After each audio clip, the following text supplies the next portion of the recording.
Et merci d'être venu aujourd'hui pour une conférence qui aura pour thème le rêve, donc sujet ô combien énigmatique et en même temps concret. Concret parce que tout le monde ici a déjà rêvé, ça j'en doute pas. Énigmatique aussi parce qu'on s'est tous réveillés dans un état un peu particulier où on sort d'un monde qui a procuré des émotions assez particulières, parfois assez...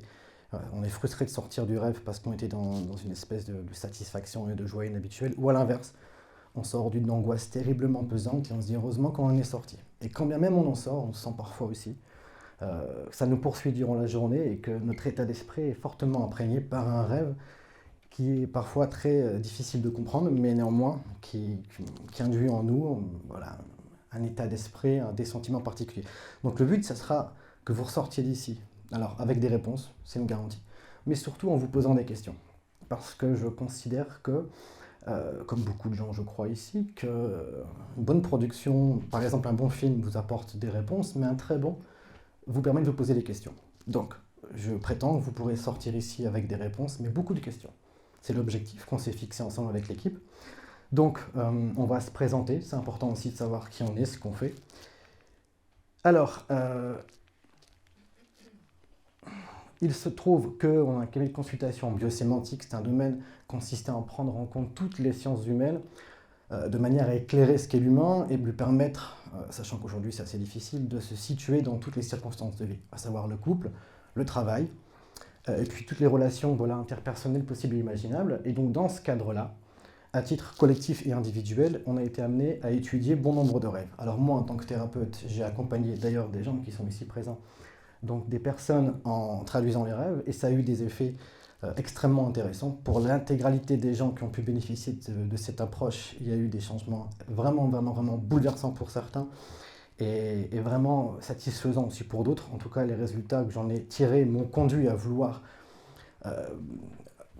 approfondir finalement la réflexion et former des gens autour de cette perspective. Raison pour laquelle on a étudié régulièrement, donc depuis 2 ans ensemble, une somme de rêves que moi j'ai pu relever, donc j'en ai environ entre 300 et 350. Et l'idée aujourd'hui, c'est de vous faire une synthèse. Alors la synthèse, elle ne sera pas du coup exhaustive dans la mesure où on a fait tellement de découvertes qu'il serait impossible en 1 heure et demie de faire du coup un étalage de tout ce qu'on a pu du coup y trouver. Mais le but, c'est de simplifier au mieux donc l'explication que je vais vous donner pour que vous puissiez avoir une lampe d'éclairage à travers l'obscurité de votre inconscient, si je puis dire. Et donc voilà, je tiens aussi à remercier préalablement tous ceux qui ont permis que la conférence soit possible et ceux avec qui je travaille depuis un bon moment maintenant, parce que même si en thérapie, il se trouve qu'on j'ai fait des découvertes intéressantes, le fait de les théoriser, de les rendre accessibles, de permettre aujourd'hui par le biais du coup d'une conférence de les transmettre, c'est vraiment quelque chose qui me tenait à cœur. Et ma conviction, c'est que je crois que pour l'avenir de l'homme, la compréhension de ce qui se passe en lui est prépondérante. Réellement, parce que on est tous sujets à des bouleversements de tout ordre, et qui plus est encore plus dans notre situation collective actuelle, que ce soit politique, économique. Et l'idée d'avoir en soi un moyen par lequel mieux se comprendre, pour limiter peut-être aussi la dépendance qu'on a par rapport au fait de se sentir aimé par un tiers, socialement parfaitement intégré et dépendant du regard de l'autre, je pense que ça passe essentiellement par la compréhension du monde incroyable que nous avons en nous.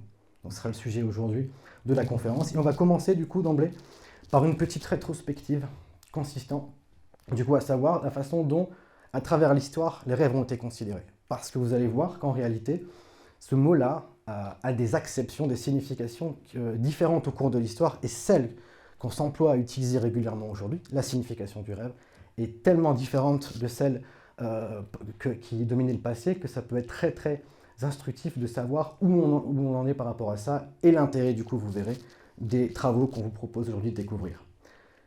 Alors, le rêve, tout d'abord, ce qu'il faut savoir, je pense que beaucoup de monde est au fait de tout ça, ça a été un moyen du coup, de révélation religieuse, c'est-à-dire qu'on prend la Bible, ici on a une illustration assez intéressante de Daniel et du roi de Babylone, Nabuchodonosor. Il y traduit un rêve dans lequel finalement Daniel annonce la chute d'un empire et ce qui aura lieu. Donc l'idée, c'est que dans un premier temps, les rêves, c'est un moyen par lequel les hommes pensaient avoir un lien avec Dieu.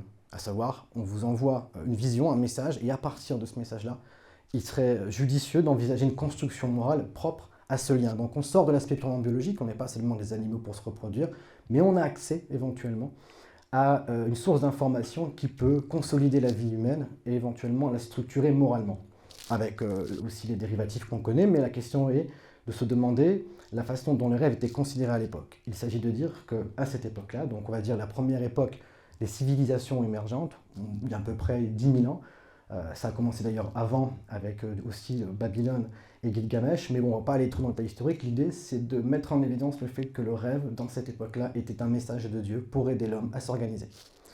À la suite, du coup, de cette épopée civilisationnelle, finalement, le rêve est devenu un moyen d'inspiration dans l'art. Alors là, on voit Charles Dickens, c'est l'auteur d'Oliver Twist, qui s'inspire énormément de ses rêves pour façonner ses personnages.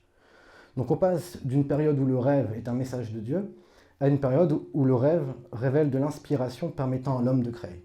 Grosso modo, ce qui ne veut pas dire que ces choses sont exclues actuellement, mais il y a des phases où finalement l'un et l'autre prédominent. La révélation dans le cadre de la religion et l'inspiration dans le cadre de l'art. Maintenant, plus récemment, la question du rêve, j'ai oublié, pardonnez-moi, dans l'art moderne aussi, à savoir dans le cinéma, donc les supports, on va dire, un peu plus complets, le rêve a aussi été fortement utilisé. Alors il y a des classiques ici, on connaît tous Inception, et chaque fois, c'est un tournant majeur de l'histoire. Le rêve, du coup, permet de bifurquer, du coup, en général, le scénario vers une résolution ou une inspiration susceptible de guider le héros vers, finalement, sa quête. Donc, pour récapituler, on passe de la révélation à l'inspiration, et plus récemment encore, le projet commun, à savoir que, bon là c'est la phrase la plus connue où le rêve du coup se situe, j'ai un rêve de Martin Luther King consistant à laisser entendre que un projet du coup collectif peut voir le jour grâce finalement à la contribution d'une collectivité qui veut dépasser ses limites, en l'occurrence la ségrégation et finalement les droits civiques. Donc plus récemment la politique ou en tous les cas les aspirations idéologiques collectives ont permis à l'homme d'imaginer qu'en faisant adhérer un groupe de personnes assez conséquent, l'avenir pouvait être salutaire. Donc il y a un changement. On passe d'une inspiration, enfin d'une révélation religieuse qui donne le sentiment à l'homme de ne pas être qu'un paquet d'organes qui doit se reproduire, à une situation où il peut être créateur lui-même, inspiration, et une autre où il peut créer des choses, du coup, et faire face à un avenir en dépassant ses limites.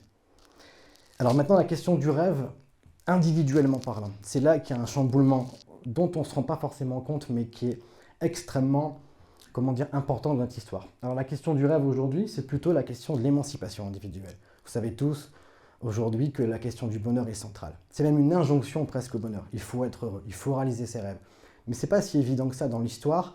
Si vous parlez il y a 100 ans à quelqu'un qui se travaille dans la mine et qui nourrissait ses 6 gosses, t'as ton rêve, non, c'est survivre. Ça veut dire qu'on a dégagé finalement du temps de loisir parce qu'on a automatisé la production, qui a généré une possibilité de voir sa vie comme un moyen, finalement, de réaliser des choses qui n'étaient même pas envisageables avant, parce que la survie était au centre, finalement, des préoccupations. Mais la conséquence de cette possibilité-là, c'est que l'angoisse plane, parce que si je rêve de quelque chose, si on me dit que c'est possible et que j'y parviens pas, les craintes, les peurs, la déception est au rendez-vous. Ce qui veut dire que cette possibilité de s'auto-réaliser, c'est pour ça qu'on voit émerger énormément beaucoup tout ce qui relève du développement personnel, de l'enrichissement sur YouTube en faisant des placements bancaires ou immobiliers salutaires. Mais psychologiquement, ça relève du besoin de savoir qu'on est unique et que cette singularité, on peut la développer et l'optimiser. Ce qui est dans l'histoire quelque chose d'exceptionnel. Parce qu'avant, c'était le souci du collectif, de la préservation du coup de la santé, qui était du coup prédominante. Là, on dit non, ça y est, maintenant on a su automatiser la production et donc du coup on a dégagé du temps de loisir et donc on doit réussir. Il faut qu'on ait le couple parfait, la maison parfaite. Et du coup, ça peut être très bien comme perspective, mais inévitablement, ça engendre une déception. De l'angoisse, de la peur, du stress. Voilà pourquoi c'est une promesse extrêmement intéressante, mais qui comprend, à l'évidence aussi, son lot de difficultés, de gestion de stress et d'angoisse. Et donc, vous verrez au travers de petits voyages que je vous propose de faire avec moi, à quel point la compréhension de ces rêves peut vous aider à traiter les angoisses qui sont finalement liées à des projections d'idéal qui sont parfois inappropriées, mais à partir desquels on peut réussir à se révéler à soi. Donc, d'un point de vue concret, donc là on va passer à l'aspect concret des choses, parce qu'il se trouve que, comme je l'évoquais tout à l'heure, tout le monde a déjà rêvé, en tout cas je le suppose, et il se trouve que si on prend une moyenne du coup de 8 heures par nuit, ce qui revient de 2920 heures par an, du coup, en partant du principe que la durée moyenne d'un rêve est de 10 à 90 minutes, eh bien il se trouve qu'à 60 ans, on a rêvé 5 ans. Donc il y a deux solutions. Soit on se dit que, comme parfois a priori beaucoup de gens se disent, ce que je peux comprendre, que c'est juste une poubelle ou des images comme ça relatives à des émotions dont on veut se débarrasser, du coup se bousculent dans le rêve sans aucune signification. Soit on se dit qu'il y a durant ces 5 années des informations qui se situent dedans à partir desquelles il est possible de se développer, d'élargir sa conscience, que je préciserai après, et que du coup, ça relèverait de l'utilité pratique pour justement parvenir à réaliser convenablement les rêves que souvent on projette dans des perspectives justement concurrentielles, par du couple, de l'argent. Ce qui ne veut pas dire que ce n'est pas inutile, hein, mais si inévitablement vous projetez intégralement vos rêves à l'extérieur, sachant que l'extérieur est sujet à des variations aléatoires, ce n'est pas vous qui décidez de certaines choses qui bousculeront finalement vos perspectives, vous allez projeter une somme d'affects tellement énorme que la déception sera en proportion égale des attentes. Donc l'idée, c'est de dire que si vous comprenez vos rêves, vous parvenez à vous légitimer par vous-même. D'accord ? On sait que trop qu'on a besoin d'être légitimé par les autres, ce qui n'est pas inutile.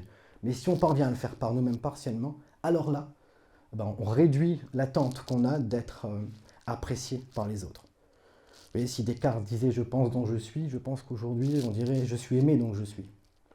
Je pense que les deux sont excessifs. La pensée ne révèle pas notre valeur, et le fait d'être aimé met en évidence, et d'avoir la garantie qu'on le soit, une dépendance qui peut être très torturante, et je sais que tout à chacun ici voit de quoi je parle. Donc, on va passer ensuite à la partie la plus technique. Je demande une attention un peu soutenue, mais si vous comprenez du coup ce que je vais évoquer là, ça sera comme un gouvernail vous permettant de mieux comprendre ce que je vais évoquer quand il s'agira de parler concrètement des rêves. Parce qu'évidemment, je vais parler de rêves, de traduction, et de ce qui s'est passé à la suite de traduction de rêves. Donc là, ça va vous parler de façon spécifique et même subjective, mais il y a un petit préambule, et je vous demande simplement d'avoir une attention un petit peu soutenue sur ce qui suit. Parce que, dans la question du coup de l'étude qu'on a fait sur les rêves, on s'est aperçu, donc mon équipe et moi, qu'il y avait une corrélation absolument saisissante entre la façon dont le métabolisme se structurait, s'organisait et se régénérait, et la façon dont ce qu'on va nommer le métapsychisme se régénérait aussi. Alors les mots sont un peu complexes, mais ne vous inquiétez pas, je vais décortiquer tout ça. Alors vous avez tous entendu parler du mot anabolisme et aussi du mot catabolisme. Alors il se trouve que c'est les deux instances présentes du coup dans notre corps consistant à réguler l'énergie. Alors je vais résumer de cette façon simple. L'anabolisme, c'est lorsque vous accumulez des calories, par exemple. Vous consommez, vous mangez, vous reposez, et donc il y a ce qu'on appelle une biosynthèse, d'accord ? Donc vous absorbez du coup une énergie susceptible de vous donner les moyens de pouvoir être en action. Donc c'est l'apport calorifique des plus simples. Mais il se trouve que le système catabolique, lui, consiste à brûler les calories. Donc en l'occurrence, quand vous allez marcher, courir, être en activité, vous allez brûler les calories, et par conséquent, finalement, l'énergie va se dégrader. Donc on voit des molécules complexes qui sont associées et du coup non dégradées. Et là, on voit que par la consommation de l'énergie physique, du coup, les molécules vont se désagréger. Mais c'est le système logique. Et le métabolisme correspond à ces deux instances. J'absorbe de l'énergie, je me repose, c'est le cas aussi de l'anabolisme, et je consomme l'énergie. Donc là, j'espère que c'est simple. L'idée, c'est pas de retenir ces mots complexes, mais ça relève de la biologie basique. Normalement, vous allez voir que concernant le fonctionnement du psychisme, il en va finalement du même mode de fonctionnement. Alors, ici, donc si on reprend l'analogie, c'est-à-dire la base que je viens d'évoquer, on s'aperçoit que l'énergie donc du coup se dégrade psychologiquement par l'usage de nos fonctions psychiques. Ça veut dire quoi? Si quand je marche, je cours, j'utilise donc du coup l'énergie physique, donc calorifique, eh bien quand je pense, donc quand je raisonne, quand j'ai des intuitions, donc quand je crée, quand j'ai des sentiments, des émotions, eh bien l'énergie se dégrade de la même façon en réalité. Vous voyez? Donc l'idée est la suivante. Lorsque vous êtes dans l'éveil conscient, activité mentale, émotion, l'énergie donc du coup va se dégrader, d'accord? Comme pour le catabolisme que j'ai précédemment évoqué. Mais lorsque vous dormez finalement, et c'est là que le rêve intervient, lorsque vous dormez, l'énergie du coup se reconsolide. Vous avez pensé, vous avez des émotions, peut-être des disputes, des idées, du travail intellectuel. Et quand vous dormez, donc il n'y a pas seulement la consolidation finalement musculaire. D'ailleurs, ceux qui font de la muscu savent qu'on préconise du coup un repos constant pour que les scissions musculaires qu'on fait du coup sur les fibres puissent se reconsolider pour gagner en masse la nuit. Donc ceux qui font ce sport-là le savent. Et bien il s'agit du même processus d'un point de vue psychique. En d'autres termes, lorsque vous dormez, toutes les émotions de la journée qui vous ont perturbé et les pensées qui ont été un peu oppressives vont se condenser. Donc votre conscience n'est plus occupée à piloter vos obligations du quotidien, au travail ou autre, et du coup l'énergie retombe littéralement dans votre inconscient. Et là, il y a une restructuration. Et le rêve agit comme une caméra en fait. Une caméra qui observe en fait la consolidation, symboliquement. Et donc, il va y avoir cette espèce de narration absolument incohérente où on va croiser des éléments d'information qu'on juge absolument irrationnels, et on le sait tous. Et croyez-moi qu'il y a une rationalité là-dedans malgré tout. J'y reviendrai par la suite. Et donc, La nuit permet de reconsolider la pensée, donc ce qui relève de la rationalité, les sentiments qui relèvent de l'émotion, et les intuitions qui relèvent évidemment de la création. Donc il y a le même processus à l'œuvre dans le psychisme que dans le métabolisme. D'accord ? Quand on régénère finalement par le repos son système physiologique, eh bien, le rêve correspond à la même finalement démarche. Et là où il y a un intérêt central de comprendre le rêve, parce qu'indépendamment du fait qu'on comprend le rêve, il agit dans l'équilibre psychique. Mais au même titre qu'on voit émerger aujourd'hui énormément d'informations sur la nourriture bio, la naturopathie, c'est-à-dire qu'on peut optimiser la capacité qu'a le métabolisme à se régénérer en choisissant une alimentation adéquate. Donc, comme je le dis, indépendamment du fait qu'on va donner une bonne alimentation au corps, le corps fera son possible pour rééquilibrer du coup l'organisme. Eh bien, il se trouve que la nourriture cohérente ou saine apportée au corps pour l'aider à se restructurer, eh bien, le rêve correspond à l'équivalent quand on le comprend au niveau du psychisme. Donc, quand vous comprenez le rêve, vous optimisez votre psychisme de la même façon que quand vous donnez une bonne nourriture, vous optimisez votre métabolisme. Donc là, c'est au sens, on va dire, scientifique et biologique. Il va de soi qu'une fois que j'ai dit ça, ça ne nous éclaire toujours pas sur comment comprendre un rêve. Mais l'idée, c'est de mettre en évidence à quel point ce qui se passe n'est pas anodin. Et durant les 5 années, il y a un travail qui est fait en nous pour nous aider à nous synthétiser, si je puis dire. Alors on parlera, du coup, je ne l'ai pas précisé, lorsqu'il s'agit du métabolisme, de biosynthèse, synthèse de l'énergie biologique, et on parlera ici, du coup, de psychosynthèse. Donc, si vous comprenez le rêve, vous favorisez votre esprit de manière à ce qu'il puisse tirer bénéfice d'une amélioration au même titre que vous améliorez votre corps en fournissant une nourriture adéquate. Et c'est pas anodin que ces mouvements-là sont en plein essor. Alors, dans la partie technique, c'est pas encore fini. On va poursuivre. Alors, on a parlé de l'aspect énergétique, on a parlé de l'aspect du coup biologique. Maintenant, on va parler de là, si je puis dire, où votre âme, entre guillemets, se balade lors des rêves. D'accord ? Et les instances par lesquelles votre âme, alors quand je dis âme, je vais préciser ici.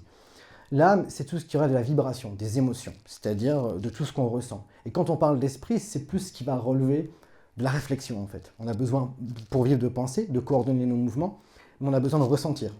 J'aime à dire d'ailleurs que l'un est plus important que l'autre, parce que je suppose que dans la vie, le but c'est plus d'avoir raison que d'être heureux. Mais si on peut concilier les deux, on s'en privera pas. Mais voilà, il se trouve que votre âme, d'accord, ce qu'on dit, on dit anima en psychologie, mais je ne vais pas vous embarrasser avec des termes complexes, finalement voyage, indépendamment du rêve d'ailleurs, mais dans le rêve il y a plus de mobilité, dans ces 4 instances-là. Alors ces 4 instances, voilà, je vais les décrire de façon simple et imagée pour que vous puissiez vous la représenter. Alors le persona, moi idéal, c'est le masque social. Tout à chacun ici a un masque social. Celui qu'on met pour s'adapter aux différentes circonstances de vie sociale. Je ne suis pas le même bonhomme quand je vais au sport que quand je vais voir ma famille, que quand je vais au boulot. Je m'adapte aux circonstances sociales dans lesquelles je dois œuvrer pour créer des liens et pour, si j'ai un contrat de travail, être productif.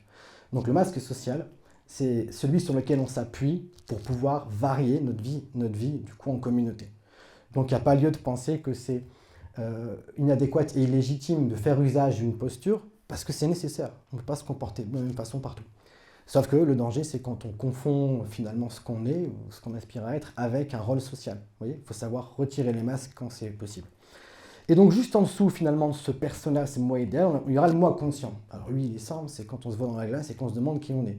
Quand on n'est pas obligé de jouer le rôle qui est attendu de nous. Et ce qui est valable pour tous. Quand on a un groupe d'amis avec lequel on a cultivé un rôle, je sais pas moi, d'expansif, il y a une attente et on va jouer ce rôle-là. Quand on est au boulot et qu'on a un travail à fournir, on va jouer le rôle de celui qui fournit le travail. Sauf que, il arrive le soir dans son lit ou devant la glace de se dire en fait je suis qui moi ? Je suis qui ? J'ai mon boulot, je suis celui qui est en couple avec mon conjoint. Est-ce que je suis l'ami d'un tel ? Il y a cette idée de savoir quel est le noyau central de ma personnalité. C'est pas parce qu'on se pose la question qu'on y répond pour autant. Mais voilà, il y a déjà 2 instances. Celle qui consiste à jouer un rôle social, et c'est valable pour tout le monde. Celle qui consiste à se demander qui on est. Et juste en dessous de tout ça, quelque chose de très particulier, et encore une fois, aussi qui est présent chez tout le monde, ce qu'on appelle l'ombre. Alors l'ombre, qu'est-ce que c'est ? Ça correspond à toutes nos peurs refoulées, et des peurs des plus basiques, c'est la peur de ne pas être accepté, la peur de ne pas être à la hauteur, et bon nombre d'autres peurs, associées, et on verra après plus précisément, à une fonction psychologique qui serait éventuellement moins présente. Je m'explique. Quelqu'un, par exemple, de très rationnel, il a tendance à mettre de côté l'émotivité, parce qu'il a besoin d'évacuer finalement cette fonction pour performer dans sa rationalité. A l'inverse, quelqu'un de très émotif, qui, en général, pour maintenir son émotion, son exaltation, va avoir tendance à ne pas solliciter fortement, on va dire, le questionnement. Ce qui ne veut pas dire que l'un est mieux que l'autre. Ça veut dire que, forcément, il y a une partie de lui qui ne vit pas assez.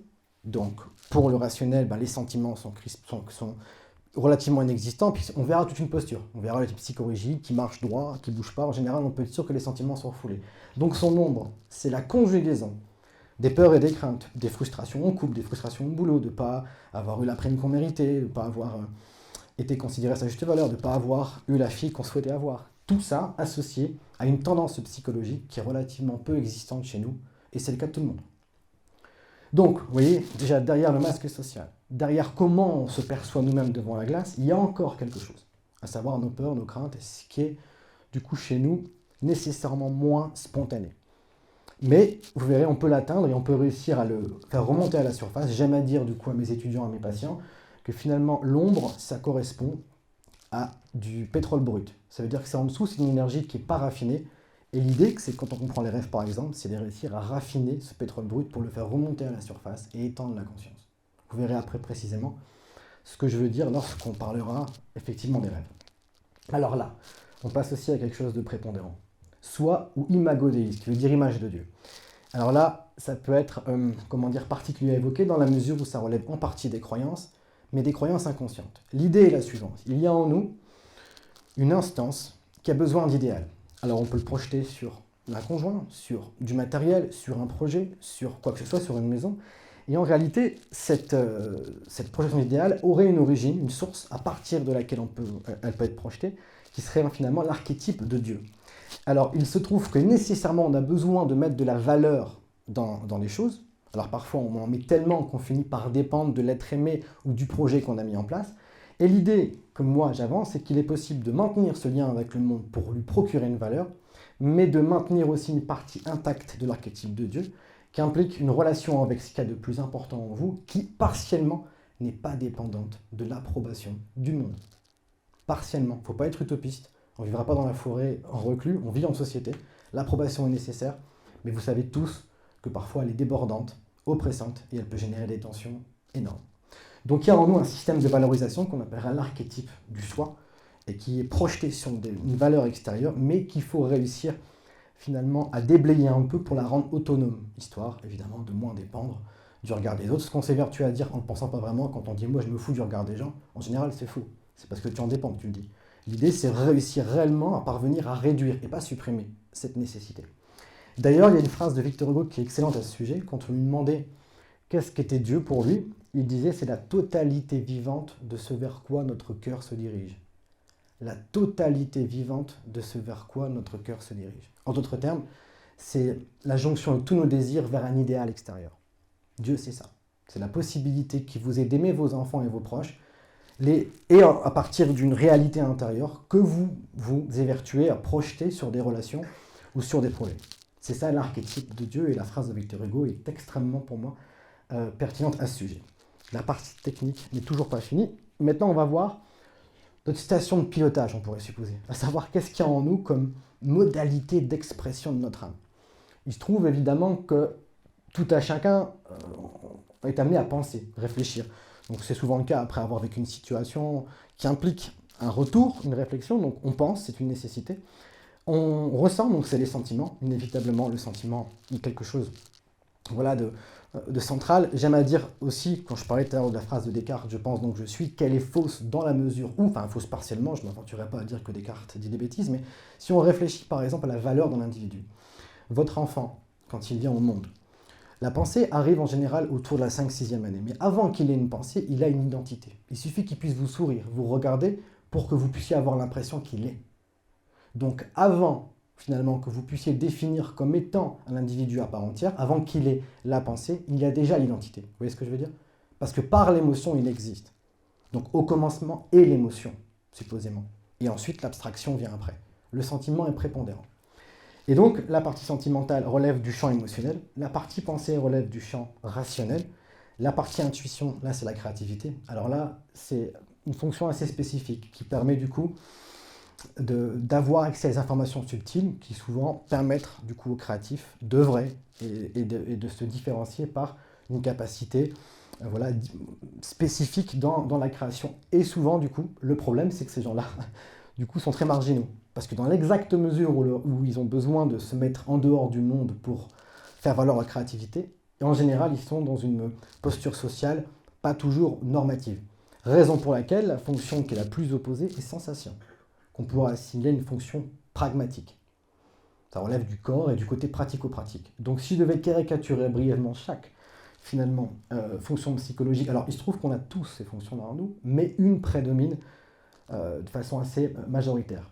Donc on pourrait qualifier l'intuition de profil créatif, le pensée de profil, on va dire, rationnel, sentiment de profil émotionnel et sensation, profil pragmatique. Lui, tout doit s'emboîter, on ne doit pas mettre de l'intuition en jeu parce que celle-ci pourrait parasiter une forme de logique. Donc voilà grosso modo ce qu'on a à disposition dans notre âme tout à chacun. Et une tendance est naturelle et on va dire fonctionnelle à avoir une prédominance d'une fonction. Et une qui est extrêmement refoulée. Et c'est ce que les rêves nous révèlent. Un exemple concret d'un sujet que j'ai eu en thérapie, qui a vécu du coup un rêve, je vais l'évoquer brièvement, et qui met en illustration parfaitement la façon dont il avertissait la personne de ne pas essentialiser des fonctions au détriment d'autres. Alors c'est un type qui se dirigeait dans son rêve vers un ami à lui, un ami qu'il ne voyait plus depuis longtemps d'ailleurs. Et il rencontre sur le chemin en fait une figure intellectuelle qu'il aime à regarder sur YouTube. Ils le rencontrent, ils discutent à deux, et puis ils gargarisent mutuellement de leur intelligence, ils sont fiers d'eux en fait, ils sont contents, on est intelligent, machin, cultivé. Et d'un coup ils croisent un type qu'habituellement ils voient à la muscu, ce sujet-là. Un type rustre, le brut de décoffrage, franc du collier, l'antithèse. Et du coup, s'ensuit une dispute entre la personne intellectuelle avec qui il discutait et auprès de qui il se sentait important, et voilà le trublion qui arrivait là, de la salle de sport, qui avait rien à faire là. Il avait honte, le sujet, d'être confronté du coup à cette personne à la salle de sport, sachant qu'il était en train justement d'être dans une exaltation de son ego avec l'intellectuel qui suit sur YouTube. Dès lors, qu'est-ce qui se passe? Il doit faire un choix entre les deux. Qu'est-ce qu'il fait? Il choisit du coup, évidemment, le rationnel, l'intelligent. Et du coup, l'autre se recule et il meurt. Il se fait écraser. Et il se réveille avec une sensation bizarre. Et le rêve est très simple. C'est que finalement, ce type était enfermé à ce moment-là, parce qu'il faut voir la vie aussi, le contexte. C'était un type qui écrivait beaucoup, qui avait un travail qui impliquait beaucoup de réflexion, beaucoup d'écriture, et qui était créatif. Il était littéralement enfermé dans ces deux fonctions-ci, en fait. Il faisait que ça, que ça, que ça, que ça, que ça. Et son inconscient lui dit, écoute, et du coup, je vais utiliser une figure pour représenter à quoi correspondent de façon caricaturale ces deux notions-là, et par définition, ce à quoi tu as renoncé. La simplicité du sentiment et de la sensation. Donc le rêve mettait en évidence, par le choix, c'est comme un scénariste, le choix d'un personnage qu'il croise quotidiennement, ce à quoi, à ce moment-là, il renonçait, au bénéfice d'un profil qui lui correspondait mieux, avec lequel il avait du confort. Oui, donc déjà là, on a sur un rêve assez basique, la façon dont on peut être informé sur la mauvaise gestion, parce que c'est le cas pour tout le monde, ou le manque de diversité de la richesse qu'il vient de pouvoir du coup utiliser pour élargir le champ des possibles. Donc voilà ici pour, je dirais, ce qu'il y a en nous, les instances susceptibles de pouvoir nous aider à être et à développer nos compétences et finalement notre joie et le plaisir de la vie, parce qu'il ne s'agit pas non plus de considérer que c'est une stratégie qu'on met en œuvre pour s'élargir, ça relève de l'abstraction. Non, c'est l'élargissement du champ des possibles pour être plus créatif, rationnel, émotif aussi, et qui plus est aussi pragmatique dans la vie, c'est important. Alors du coup, entre autres découvertes qu'on a fait durant du coup, nos cours et nos études, il y a une découverte relativement importante, et on va du coup la développer dans les rêves qui vont suivre, sur la question de la maison. Alors on a pour habitude, tous ici, de connaître certaines finalement citations, ou plutôt formules langagières. On dit par exemple, il est tombé du grenier à la cave. On va dire, ne pas avoir la lumière à tous les étages, et autres encore citations, alors que d'un point de vue rationnel, ça n'a aucun sens. Parce que ça qualifie quoi, ça, on le sait tous. Quelqu'un, alors je tombe du grenier à la cave, ça signifie que je suis surpris, je tombe des nues, et finalement, la lumière à tous les étages, c'est que la personne n'est pas très rationnelle. Or, du point de vue factuel, je ne vois pas le rapport entre une maison et l'intelligence. Or, le rêve nous révèle spécifiquement ce lien, ce qui est vraiment passionnant. Et donc on a pu constater, et on va voir après par les rêves, qu'on a pu faire des rêves tout le monde ici je crois, d'enfance où on retrouvait, je sais pas, la salle de bain de notre enfance, une maison d'enfance, et des espaces comme ça, qui nous sont familiers mais lointains dans le temps. Et il se trouve que c'est les espaces où sont structurés psychologiquement en nous des éléments qui ont été déterminants dans nos vies. Ça peut être des refoulements, d'autres choses. Vous verrez que le rêve que je vais évoquer juste après va être très explicite à cet égard. Mais petite précision aussi historique, il y a un ouvrage majeur que certains connaissent qui s'appelle du coup La quête de Perceval, c'est la quête du Graal de Chrétien de Troyes, donc c'est un document du XIIe siècle. On a étudié ensemble aussi, donc du coup dans le cabinet, cette question. Des psychologues ont essayé de comprendre l'aspect symbolique, et Perceval, tout au long de sa quête, finalement, change chaque fois de château, au sein desquels il rencontre une femme chaque fois. Et supposément, la femme représente l'état d'âme et la maison de la conscience. Ce qui viendrait élucider justement, finalement, la raison pour laquelle on emploie communément ces termes, manifestement irrationnels. Donc, l'idée est la suivante. Si la maison, quotidiennement, relève du confort, du coup du corps, dans les rêves, finalement, la maison relève du confort de l'âme. C'est-à-dire que la maison serait la conscience dans laquelle l'âme se loge. Exactement comme dans la vie, la maison est l'espace dans lequel votre corps se loge. Par analogie, l'âme c'est la vibration, la conscience c'est un état. On parlera d'un état de conscience quand on a une joie, une peine. Et donc par analogie, la maison correspond du coup au confort de l'âme, tout comme dans la vie, celle-ci correspond au confort du corps. Et donc je reprends ce que j'évoquais sur la question de la quête du Graal de Perceval par Chrétien de Troyes. Donc on voit au cours de son épopée la rencontre donc du coup de nouvelles figures féminines qui correspondent du coup dans les châteaux à l'évolution de son âme tout au long de son parcours vers le Graal. Eh bien, ce qu'on a découvert, c'est que dans l'art, énormément d'histoires, de littérature et autres comprennent des métaphores symboliques qui existent chez chaque individu potentiellement. Et ça, on a fait un recensement énorme depuis un temps et c'est assez bluffant de constater ça. Donc il y aurait un inconscient collectif qui se cacherait du coup derrière nos propres peurs, ou une universalité symbolique pourrait nous aider du coup à mieux nous établir. Je reviendrai là-dessus après. D'un point de vue concret, précision contextuelle indispensable. C'est une femme qui s'est disputée la veille de ce rêve-là avec son conjoint. La dispute est très simple. Elle évoque son passé. Et elle dit « Ah, moi, dans mon passé, j'ai eu tel choix, et dont un échec. » Et l'interlocuteur, qui est un type relativement rationnel, lui dit « Mais attends, tu utilises le mot échec pour qualifier simplement une petite situation dérisoire. Sois vigilante, n'utilise pas des mots démesurés. » Et elle le prend mal et une dispute s'ensuit. Donc une montée en tension. Et là, c'est intéressant. Quand une montée en tension forte, il se peut que le rêve vienne traverser la tension qui s'est manifestée et donner un message. Et quel message? Vous allez voir. Donc du soir, du coup, la personne fait ce rêve-ci. Il fait sombre, je suis dans un lieu connu, je pense ma chambre d'enfant, d'adolescente. Je suis avec ma mère, juste elle et moi, face à face. Je ne suis pas à l'aise, je me sens plutôt faible. Je tiens dans ma main un mot ou un poème que j'avais écrit petite. Ma mère tient un briquet dans sa main, elle me prend sèchement des mains ma feuille et la brûle. Alors, cette situation n'a pas eu lieu, hein. C'est pas un souvenir, c'est un rêve, je le précise tout de même. Et donc, après avoir eu cet échange tumultueux avec son conjoint, il se trouve ce qu'on appelle un vieux complexe inconscient a surgi. Vous verrez à quoi ça correspond. Alors, la chambre d'adolescent, le sens, il est simple. Les chambres, c'est les premiers lieux intimes des individus. Parce qu'un enfant, en général, en bas âge, il vit avec ses parents, mais le premier espace personnel qui lui sera donné sera une chambre. Donc c'est le premier espace au sein duquel des émotions propres, son identité va commencer à se consolider. Et donc là, le sujet, qui est un sujet plutôt sentimental, va avoir l'information, vous allez voir ce qui s'est passé après, est absolument bluffant, l'information de là où s'est contracté finalement son profil psychologique. Donc plutôt sentiment, et souvenez-vous, donc du coup, la rationalité est moins du coup présente. Eh bien, là, symboliquement, si la chambre entre l'intimité du passé dans laquelle s'est construite sa personnalité naissante, eh bien, finalement, la maman qui brûle le poème représente sa capacité à utiliser la raison, la rationalité et la pensée. D'où le fait qu'elle utilise des mots qui sont souvent très marqués et pas du tout subtils. Parce que son profil, du coup, cette personnalité a subi dans sa jeunesse, et quand j'ai posé la question, oui, effectivement, ma mère ne me donnait pas forcément beaucoup de compliments. Et du coup, ne mettait pas en avant ma qualité de discernement. Vous voyez? Donc là, on va déceler, dans un rêve, à quel moment et comment, de quelle façon son profil s'est dessiné. Donc cette personne a vu du coup sa maman, une autorité symbolique et concrète. Du coup. Et encore une fois, il ne faut pas l'accuser, parce qu'il y a un problème aussi. Tout à l'heure, je parlais de l'archétype du soi, souvenez-vous. Le problème, c'est que parfois, on attend des parents qui soient inconsciemment des dieux. Parce que c'est les premières images d'autorité. Donc on investit énormément d'attente inconsciente. Et il faut réussir à décentrer, du coup, nos parents de l'archétype de Dieu. Parce que nos parents sont humains avant d'être parents. Et parfois, on attend inconsciemment trop d'eux, d'autant plus dans une civilisation qui n'a plus de religiosité. Donc, une autorité formelle a brûlé, du coup, sa création, du coup, rationnelle, et dès lors, s'en est suivi un sentiment d'illégitimité relatif sur le plan du concept, de sa capacité à rationaliser et expliciter les choses. Et là où c'est extraordinaire, donc cette personne, je lui explique tout ça.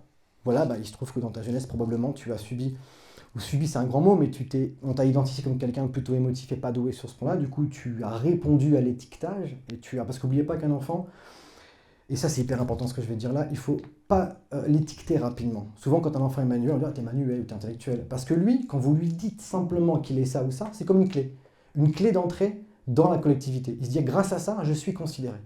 Donc il va essentialiser tout son potentiel sur la façon dont vous l'avez étiqueté. Donc il s'agit de dire « oui, tu es ça, mais tu peux être autre chose », pour ne pas limiter finalement son potentiel à un comportement dont il aura senti qu'il a été loué, et il pourra s'enfermer dedans et ne jamais vouloir ouvrir les horizons à d'autres déploiements psychologiques. Et ça, c'est important, n'étiquetez pas. Donnez des indications, mais laissez le champ ouvert tout le temps. Parce que le potentiel d'un enfant, il est vraiment insoupçonnable et gigantesque. Donc, à la suite de ce rêve-là, ce qui est vraiment fascinant, j'explique du coup le sens du rêve. Le lendemain, après avoir l'explication du rêve, la rêveuse a une envie soudaine de créer et de peindre. Vous allez me dire quel est le rapport.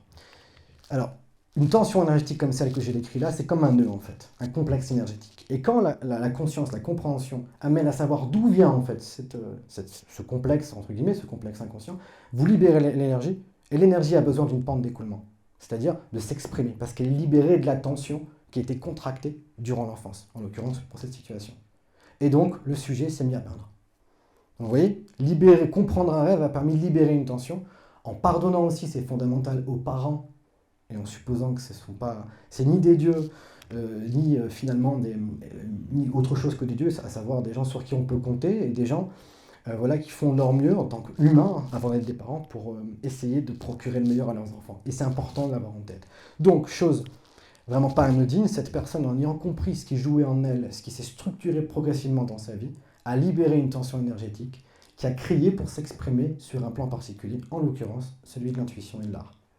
Premier exemple. Assez concret du coup. Alors maintenant, j'ai choisi de parler de rêve d'enfant, parce que je crois aussi que c'est très important d'évoquer la question des enfants, parce que ce qu'il faut savoir, c'est que les animaux rêvent, évidemment les enfants rêvent, même on a décelé par des différents tests le fait que dans l'embryon humain, donc dans la gestation, les enfants rêvent. On a décelé des mouvements oculaires correspondant du coup à des rêves. Et donc ici, on va parler d'un petit garçon de 11 ans. Je vais faire aussi un préambule concernant son profil, parce qu'il faut toujours partir du principe qu'il faut avoir a priori des informations sur la personne pour avoir la possibilité de comprendre ce qui joue dans son inconscient. Alors c'est un petit garçon qui a perdu son papa très tôt malheureusement, qui est décédé et qui vit avec sa maman.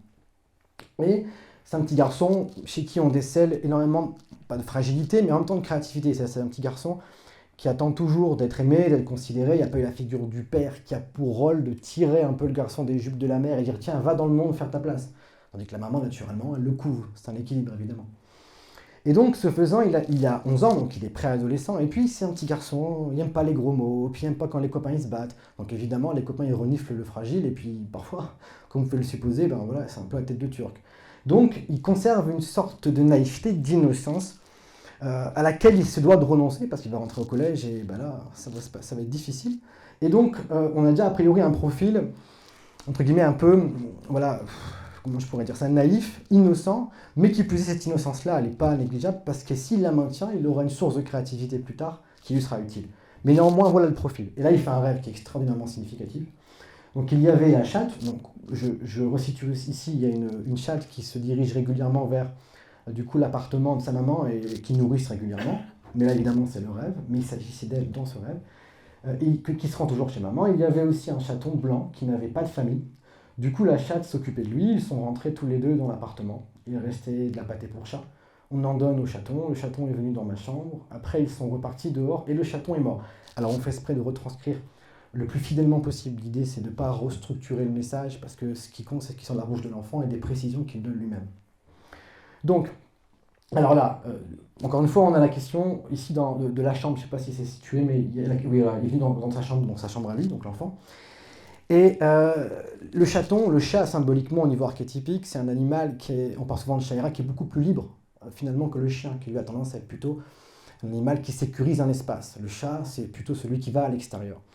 Et du coup, montant du coup vers la chambre de Timéo, et Timéo, le petit en question, lui donnant une nourriture, du coup, il nourrit du coup énergétiquement le chat. Et le chat correspond évidemment à l'innocence, le chat blanc. Donc l'innocence, du coup, qui va aller dehors. Donc, qu'est-ce que ce petit garçon? Il nourrit son innocence, encore, alors qu'il devrait y renoncer. Et quand l'innocence n'est plus dans le lieu de vie avec la maman, et qu'elle va dehors, elle meurt. Et ce petit garçon, bah, parfois, sa crédulité l'amène, et sa naïveté, à être confronté à, voilà, à la vigueur d'autres petits garçons moins innocents. Donc ici, le chat représente, du coup, à la fois un animal errant qui va vers l'extérieur, et le blanc, l'innocence. Et le pâté pour chat, le fait que lui-même nourrit encore trop longtemps son innocence. Et dès lors qu'elle va à l'extérieur, elle meurt. Par ailleurs, il observait à partir de sa chambre le chat mourir, de son inconscient personnel et ses affects. Donc vous voyez là, précision aussi importante, c'est qu'une fois qu'on sait ça, alors je sais que les parents vont se dire, bah, que faire? Il ne faut pas jouer les savants fous et vouloir changer l'histoire d'un individu. L'idée est la suivante, c'est que si vous parvenez à savoir quel est le profil de votre enfant, vous allez savoir inévitablement quelles vont être ses douleurs. Vous ne pourrez pas les éviter, mais l'aider à supporter avec sagesse, pondération et grandeur d'âme les difficultés qui seront les siennes en les comprenant. Et c'est fondamental. Donc voilà pour ce petit garçon. On a du coup dans notre base de données aussi d'autres rêves d'enfants plus petits, et par ailleurs aussi des personnes plus âgées, mais il ne s'agira pas d'évoquer ces rêves-là aujourd'hui. Et on a du coup le rêve d'une petite fille de 6 ans, qui est tout au moins aussi intéressant du coup que celui qui précède, d'autant que c'est une fille plus petite. Et alors là, petite indication aussi préalable sur le profil de la petite, c'est une petite qui est très dirigiste, elle a 6 ans, mais elle aime bien prendre en main les choses, s'orienter, elle est fidèle aux règles, à l'école, voilà, il faut avoir ses affaires déjà très tôt, donc elle a une tendance à être très dirigiste. C'est déjà un trait comportemental qui est important à souligner. Le rêve est tout aussi simple, il y a des cousins, donc Manu, grand-mère, maternelle, moi et maman, on monte un escalier, mais on a tous un problème avec nos chaussures. Certaines sont trop grandes, d'autres abîmées. Alors on s'arrête et on ne monte plus. A priori, c'est un rêve assez simple et la signification semble être peu évidente, mais finalement elle l'est, vous allez voir. Alors, l'idée déjà de l'ascension dans un escalier correspond au fait d'élever quelque chose, de le ramener à un niveau supérieur. Sachant que la petite fille a tendance à vouloir tout diriger, c'est elle du coup qui dirige aussi sa famille, qui veut l'amener vers du coup la chambre.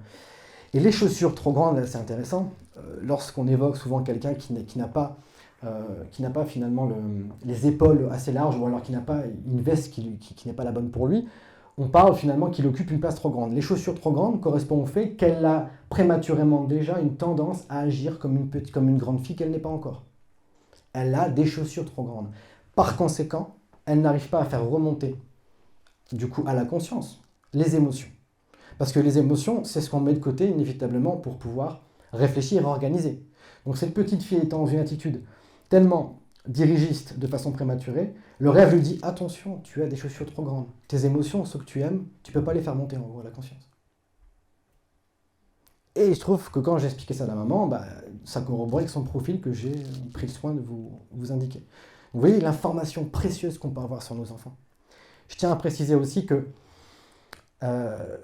les enfants ont besoin aujourd'hui plus que jamais d'avoir des parents capables de s'élucider eux-mêmes et de se comprendre. Parce que la tension qui est en cours aujourd'hui, vous supposez pour beaucoup que l'éducation relève simplement du fait de donner des consignes, de donner de l'amour, de donner des conditions matérielles adéquates, mais détrompez-vous. Ce que vous êtes est plus important que ce que vous faites auprès d'eux.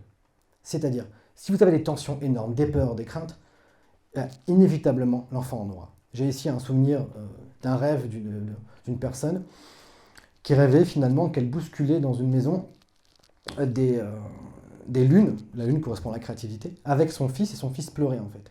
Et c'est une personne, je ne vais pas en dire trop plus parce que c'est des détails autres qui ne sont pas intéressants, qui était tellement nerveuse finalement qu'elle induisait chez un profil intuitif, qui était le cas de son fils très sensible, une peur, une crainte qui l'empêchait d'être créatif. Il cassait tous les lunes.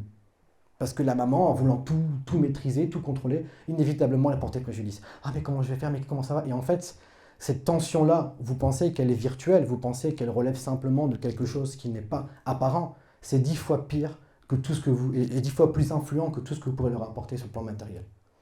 D'accord? Donc, ce qui est important, c'est pour ça que le plus grand psychologue de l'histoire, qui est Carl Gustav Jung, disait « L'éducation n'a pas de sens en termes de programme à apporter. Les enfants sont sensibles à ce que les parents sont, pas à ce que les parents font. » Prépondérant. Donc là, il se trouve que les deux sujets que j'ai évoqués, là, les deux enfants, ben les deux parents, du coup, sont en processus d'individuation. C'est-à-dire qu'eux aussi, je traduis leurs rêves.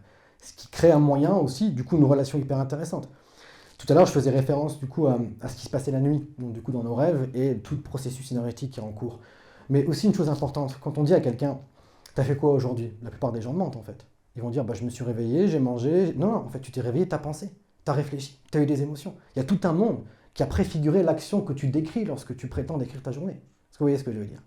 L'idée, c'est qu'inévitablement, en nous, il y a un monde qui est sous-jacent, mais qui est ressenti d'autant plus par les êtres qui n'ont pas encore une conscience ultra différenciée, les enfants. C'est une garantie. Et aujourd'hui, au vu du stress, qui est quelque chose de commun à tous, il ne faut pas se leurrer, de la pression qu'on subit pour être le plus beau, la plus belle, le plus possédant, le plus triomphant, je vous garantis que nos enfants souffrent. Et ce n'est pas une image ni une posture que j'emploie là, consistant à vous tirer des larmes. Les enfants souffrent. Parce que les adultes n'arrivent pas eux-mêmes à établir un lien avec leur réalité intérieure, et du coup il y a toute une pollution énergétique qui amène à ce que les enfants subissent énormément les conséquences de ce manque, je dirais pas de maturité, mais de capacité à éclairer ses propres peurs pour chacun. Et le rêve est la clé par laquelle on peut parvenir à le faire.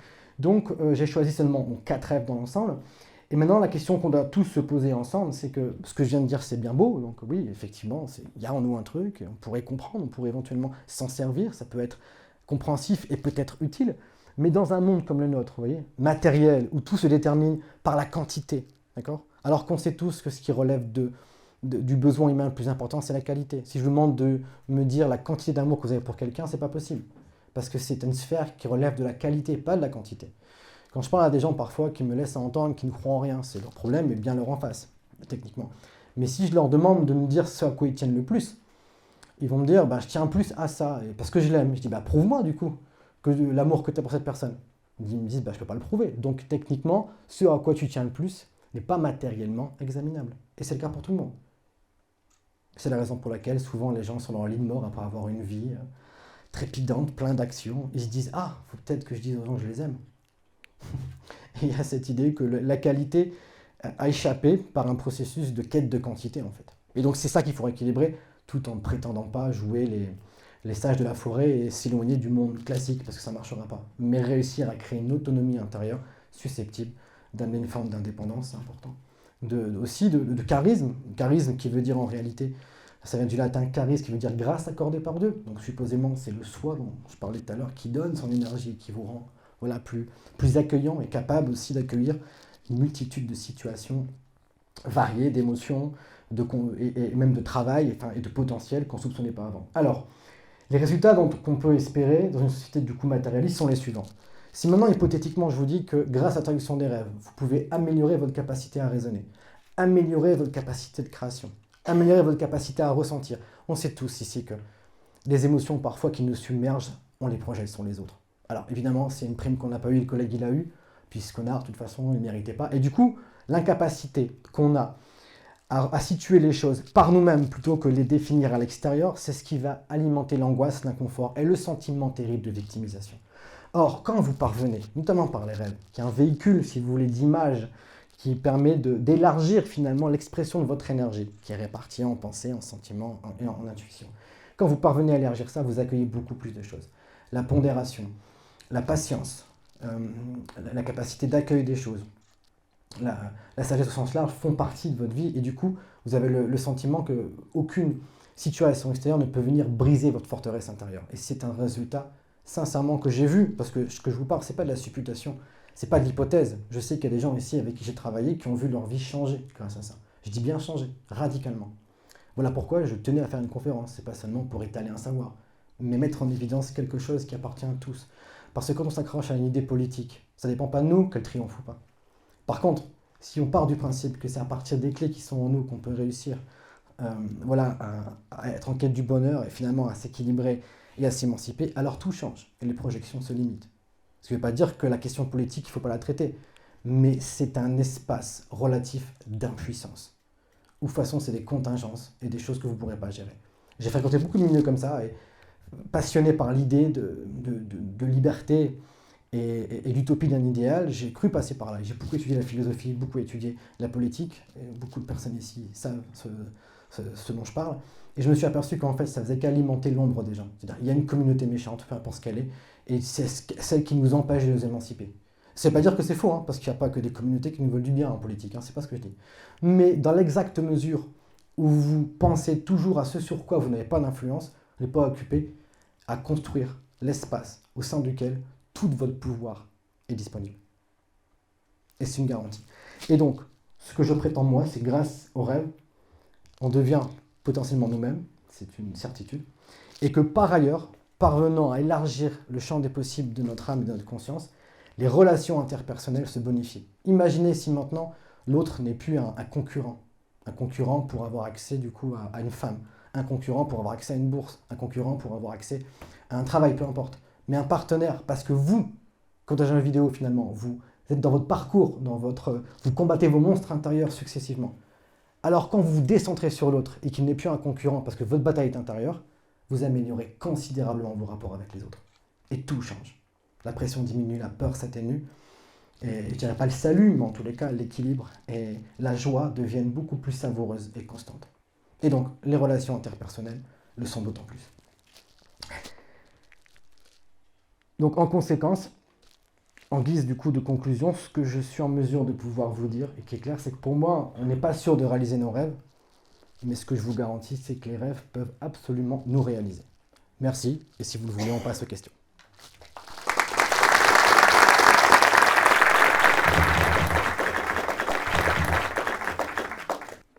Alors l'idée, c'est de poser des questions, si ça vous intéresse évidemment, parce que j'imagine que théoriquement, avec tout ce que j'ai pu dire, il y a dû y avoir des choses en vous qui se sont agitées.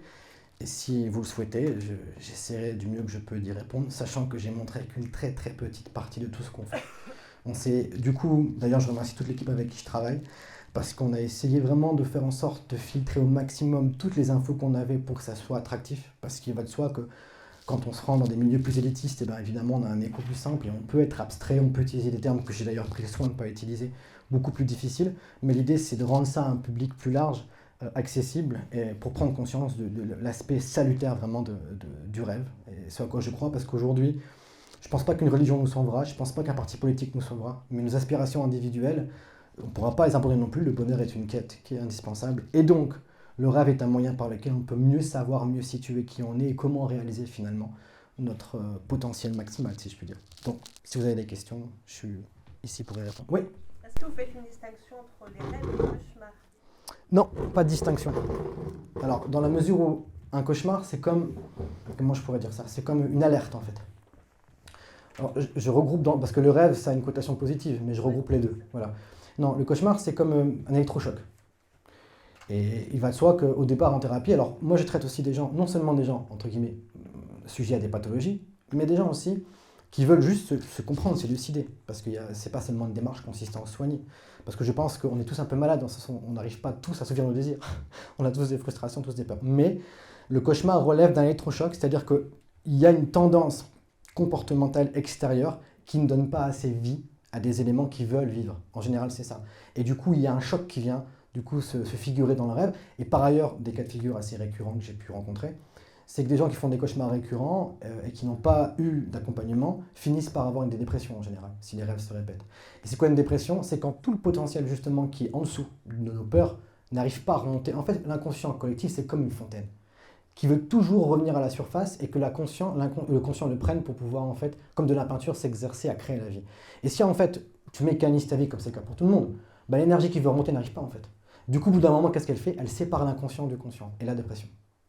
Et le cauchemar vient indiquer, vient préfigurer en général une situation à venir de dépression. Et pire encore, si la dépression n'est pas traitée, en général, il y a suicide. Et je vais vous choquer, mais le suicide, finalement, qu'est-ce que c'est ? Parce qu'une fois, j'ai un camarade qui n'était pas trop bien et qui me parlait du fait qu'à la suite du confinement, il y avait des idées relativement suicidaires. Et il me dit, carrément, une voix lui a dit, écoute, vas-y, supprime-toi. Et moi, j'ai posé un pavé dans la mare, j'ai dit, je pense qu'elle a raison, je la comprends, ta petite voix. Il me regarde, il dit, comment ça ? Je dis, écoute, ta vie, finalement, tu l'as réduite à peau de chagrin, tu fais rien, tu restes enfermé chez toi, tu fais rien, tu n'as pas de copine, tu travailles pas, tu t'isoles, et donc là, l'âme hurle pour pouvoir vivre, par le biais des sensations, des intuitions, des rencontres, de la vie, et qu'est-ce que tu fais toi? Tu as une vie extrêmement restreinte. Donc au bout d'un moment, elle te met en dépression, qu'est-ce que tu fais? Tu continues? Et bien là, bon, non, il dit, écoute, c'est fini, moi je vais retrouver l'archétype du soir. Si on part du principe que la notion d'âme est éternelle, et qu'elle voyage à travers nous, dans un point unique de l'espace et du temps. Chaque personne ici a une vie unique, il n'y a personne qui a une vie comme vous. Donc, votre âme a accès dans l'espace et dans le temps à des modalités d'expérimental uniques. Et si vous restreignez vos capitales énergétiques à des choses récurrentes, alors il y en a, ça va être, je sais pas, que le sport, et ils vont dépendre du sport, parce qu'ils vont sécréter des hormones par le sport. On appelle ça la bigorexie. D'autres, c'est l'alcool, la drogue. Et l'âme va satisfaire de ce pis-aller-là pendant un temps, mais au bout d'un moment, ça n'ira pas. D'où les dépressions successives, et d'ailleurs, qui sont arrivées massivement durant le confinement, où là, il y a une retombée d'un coup, et bien, on n'a plus nos réflexes, on n'a plus nos moyens comment dire, neurochimiques, là, des joutes de dopamine pour compenser finalement le manque de diversité vitale qu'il y a en nous. Donc oui, le cauchemar, en fait, simplement, est une alerte pour dire qu'il y a un manque de vitalité, et il peut déboucher sur la dépression qui elle-même peut conduire au suicide. Qu'on peut comprendre si on part du principe que l'âme qui voyage ici décide, à un moment donné, de dire « stop, j'en ai marre ». Je ne sais pas si j'ai répondu de façon concrète à la question, mais c'est pas la même chose. Ouais. Est-ce qu'il y a d'autres questions, du coup? Oui. Je voulais savoir si on peut contrôler ses rêves. Alors, oui. J'y suis déjà parvenu, pour tout vous dire, mais c'est pas forcément souhaitable, pour plusieurs raisons. Alors, quand j'ai réussi à le faire, on est éclaté après. Sincèrement, le matin, c'est invivable. Et qui plus est, c'est marrant parce que je ne sais pas si vous connaissez ici un type qui est connu dans le milieu du cinéma qui s'appelle Jodorowsky. C'est un type qui a fait des films américains indépendants, mais qui est d'ailleurs je crois qu'il est argentin, peu importe, et qui tire aussi les cartes. Et beaucoup de stars le consultent justement pour parler avec lui, des rêves, des machins. Et j'écoutais une émission dans laquelle il expliquait que ça lui arrivait de contrôler les rêves, mais que dès lors qu'il essayait d'intensifier ses rêves pour avoir du plaisir, c'est-à-dire que c'était plus contemplatif, genre il décide d'avoir, et ça m'est déjà arrivé pour être honnête, ah je veux une belle femme d'un coup en fait, on contrôle le rêve, ça m'est déjà arrivé de réussir dans un état, mais c'est pas, on peut se rendre compte un tant soit peu du fait qu'on est dans un rêve, mais si vous commencez à avoir trop conscience, bah, la conscience vient dans l'inconscient et du coup elle va prendre l'énergie de concentration, donc vous vous réveillez en fait. Donc il faut avoir une espèce d'espace intermédiaire où la conscience est un peu présente, vous voyez, pour regarder ce qui se passe et l'agencer, mais dès lors qu'elle prend trop conscience du plaisir qu'elle prend à faire ça, elle se réveille. Et en l'occurrence, quand du coup, je parlais du plaisir sexuel que la personne voulait du coup vivre en imaginant, elle avait imaginé un palmier, un machin, des trucs, et puis une belle blonde qui arrive, bah forcément là, qu'est-ce qui se passe? Je vais prendre du plaisir, c'est corporel. Donc dès lors que je me rapproche de ce que j'ai commandé entre guillemets dans le rêve, eh ben, ça implique l'instinct, la libido physique, et donc boum, il y a réveil, vu que là c'est tout l'espace physiologique qui est en jeu.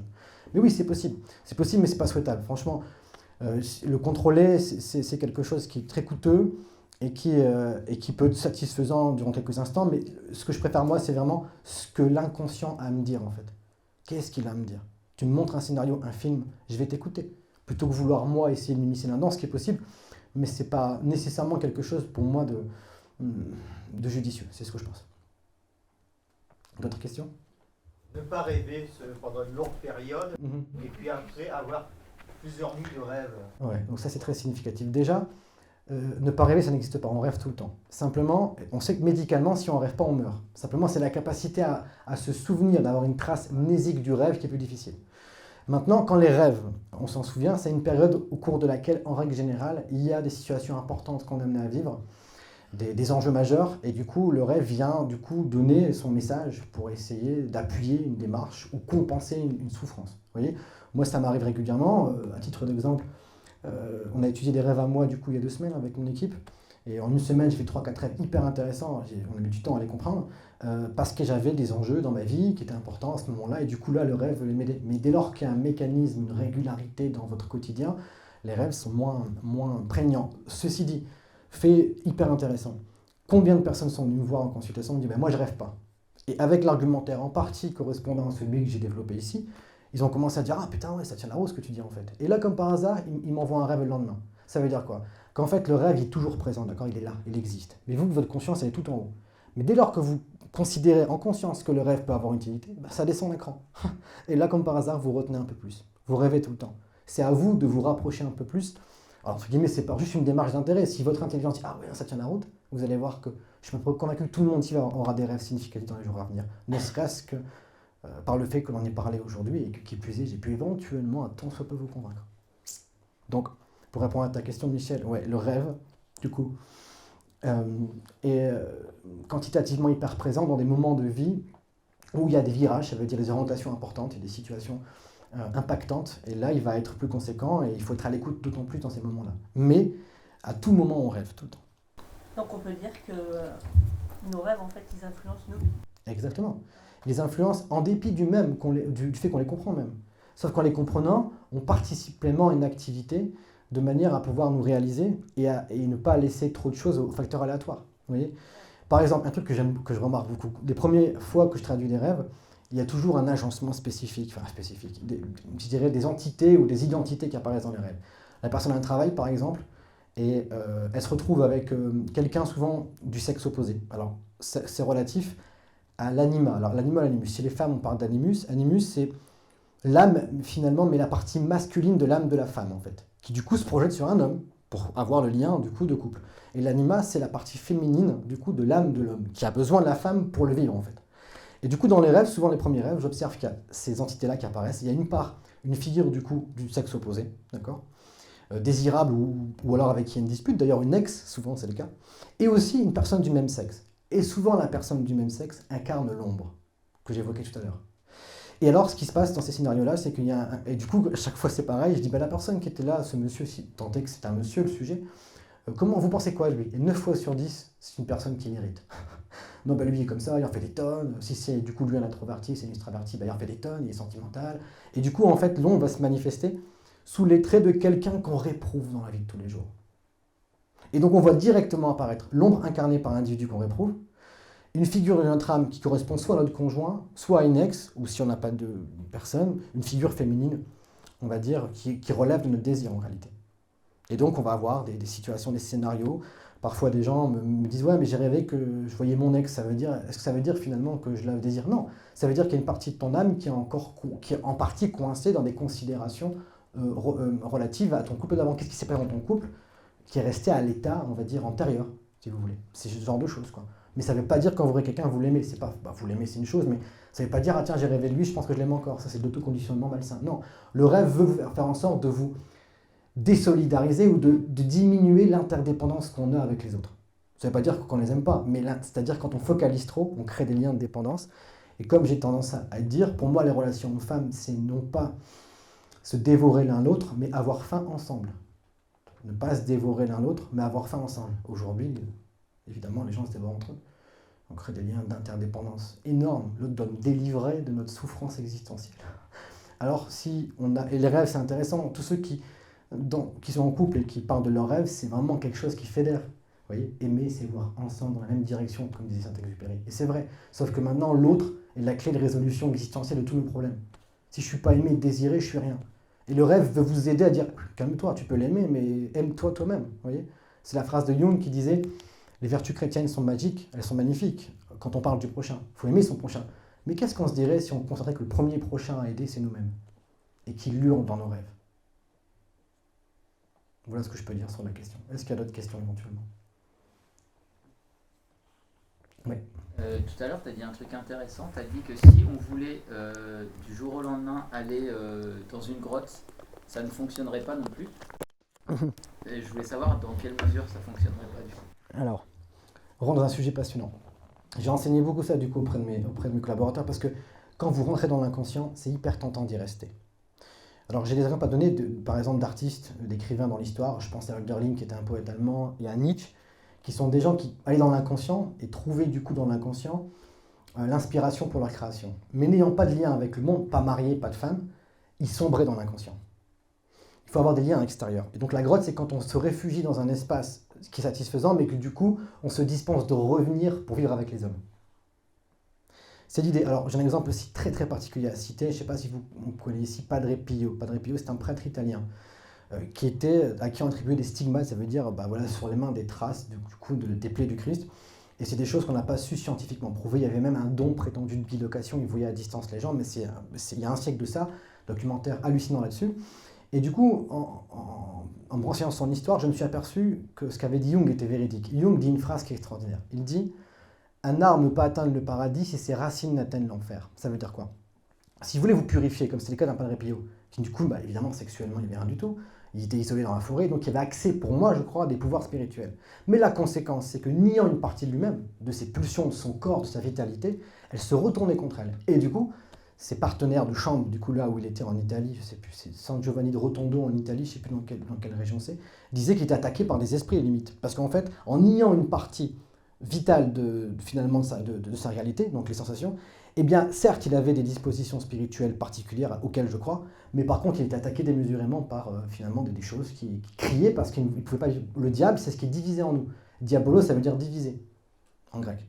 Donc, on a tous une partie diabolique parce que ce qui est divisé en nous est projeté au fin fond de notre âme, et c'est ça qui va ensuite se traduire dans la détestation éventuelle, la critique sur autrui. Donc, on peut prétendre qu'il est possible de vivre, parce que j'étais moi aussi tenté par la vie monastique, mais l'idée de ce monde-là tellement extraordinaire, de m'éloigner des hommes pour vivre pleinement et dans le confort, cette exploration de l'inconscient. Mais je préférais essayer d'en sortir quelque chose pour faire en sorte de maintenir ma vie avec les autres et aider les gens à faire de même en fait. C'était comme ça que je voyais les choses, mais c'est pas souhaitable. D'ailleurs, petite précision hyper intéressante dans la question de la quête du Graal de Perceval par Chrétien III. Perceval finalement ne réussit pas son coup à la fin, parce qu'il réussit à trouver le Graal entre guillemets, mais il ne revient pas en fait au siège périlleux. Le siège périlleux, c'était la table ronde. Il y avait du coup, donc chez Arthur, un siège qui était attendu pour celui qui renaît avec le Graal. Et en fait, étant tellement content de sa quête et du fait qu'il était dans le monde comme ça, satisfaisant, virtuel et inconscient, il n'est pas revenu en fait à la conscience. Il n'est pas revenu pour essayer d'apporter quelque chose aux autres. C'est pour ça que souvent les vies religieuses, c'est s'isoler, vivre petitement, mais finalement trouver Dieu, l'archétype du soi, dépouiller des projections et s'éloigner des hommes. Et moi je pense qu'on peut faire ce cheminement-là et revenir auprès des hommes, je crois. Est-ce qu'il y a d'autres questions? Ouais. Ici, nous, on a tous fait un rêve ou un cauchemar, on l'a tous fait et plusieurs fois. Et on tombe. Ah, je sais, oui. On n'atterrit jamais. Ben, là, c'est simple, et j'espère que ça va t'éclairer. Et j'ai pas une définition, mais je peux te garantir que ce que je vais te dire est en tout cas partiellement très juste. En fait, quand on tombe dans le vide, c'est simple. C'est que dans la vie, on parle tous d'accroche, d'accord? Je suis accroché à ça. Je suis accroché, par exemple, à mon boulot, à ma femme. Vous voyez, on a des accroches, des points d'accroche. Et quand on sent tomber dans le vide, c'est qu'en fait, ce à quoi on croyait, ce sur quoi on misait, a disparu. On n'a plus les points d'accroche. Et on tombe dans quoi? Dans un vide. Et le vide en question, c'est ce qui sépare ce que je parlais tout à l'heure, l'archétype du soi, finalement, de votre conscience. Ça veut dire tous vos peurs, toutes vos frustrations. On tombe dans le vide de nos peurs, de nos craintes. Donc, tomber dans le vide, c'est quand en fait on perd des choses auxquelles on croyait. On projetait une fois sur notre travail, sur notre conjoint, sur peu importe. D'un coup, quelqu'un nous quitte, on perd un boulot, et là, on n'a plus aucune chose sur laquelle reposer. Et alors là, on tombe dans le vide. Et du coup, l'idée, c'est que si vous réussissez à réduire l'espace de chaos en traduisant les rêves, en fait, vous allez vous rapprocher de l'archétype du soi dont je parlais tout à l'heure. Et du coup, même si vous perdez un boulot, pas de problème, vous allez tomber sur un espace qui sera vous accueillir et vous aider à vous retaper pour reconquérir le monde. Est-ce que c'est clair? Est-ce qu'il y a d'autres questions du coup? Faut pas hésiter, je suppose qu'à mon avis, au travers de ce que j'ai pu dire, que vous adhériez à tout ou pas, peu importe, mais ça a forcément dû faire écho en vous d'une manière ou d'une autre.